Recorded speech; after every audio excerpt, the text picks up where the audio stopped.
Indian news fast चॅनलच्या संपादिका संगीताताई बिराजदार यांच्याकडून ration हेराफेरीचा पर्दाफाश।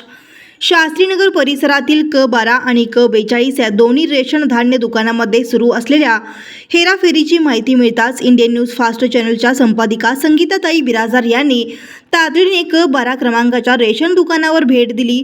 त्यावेळी क42 दुकानाचे नॉमिनी असलेले म्हेत्रे हे क12 क्रमांकाच्या रेशन दुकानात धान्य वाटप करताना दिसून आले। या संदर्भात संगीताताई बिराजदार यांनी म्हेत्रे यांना विचारले की क12 दुकानाचा मालक कोण आहे। त्यावर म्हेत्रे यांनी क12चा मालक मीच आहे असे उत्तर दिले।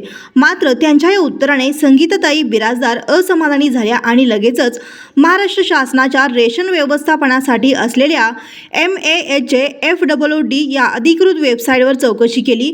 या तपासणीत क12 क्रमांकाच्या रेशन दुकानाचे नॉमिनी सद्दाम हुसेन इनामदार असल्याचे स्पष्ट झाले। नियमाबाह्य धान्य वाटप जबाबदारी कोणाची? शास्त्रीनगर परिसरातील क12 क्रमांकाच्या रेशन धान्य दुकानात सुरू असलेल्या हेराफेरीचा प्रकार उघडकीस आला आहे। क12 दुकानाचे अधिकृत नॉमिनी सद्दाम हुसेन इनामदार गेल्या 5 महिन्यापासून दुकानात अनुपस्थिती असल्याची माहिती मिळाली आहे।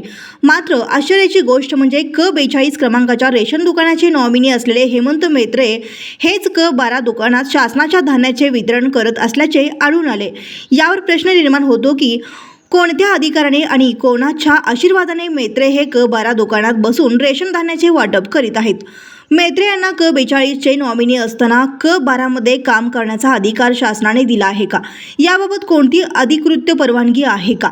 यावर शंका निर्माण झाली आहे। या संदर्भात क12 क्रमांकाच्या दुकानात सुरू असलेल्या गैरव्यवहाराकडे सोलापूरचे अन्नधान्य वितरण अधिकारी श्री ओमकार पढोळे लक्ष देतील का आणि या प्रकरणात कारवाई करतील का असा प्रश्न स्थानिक नागरिकांमध्ये उपस्थित झाला आहे।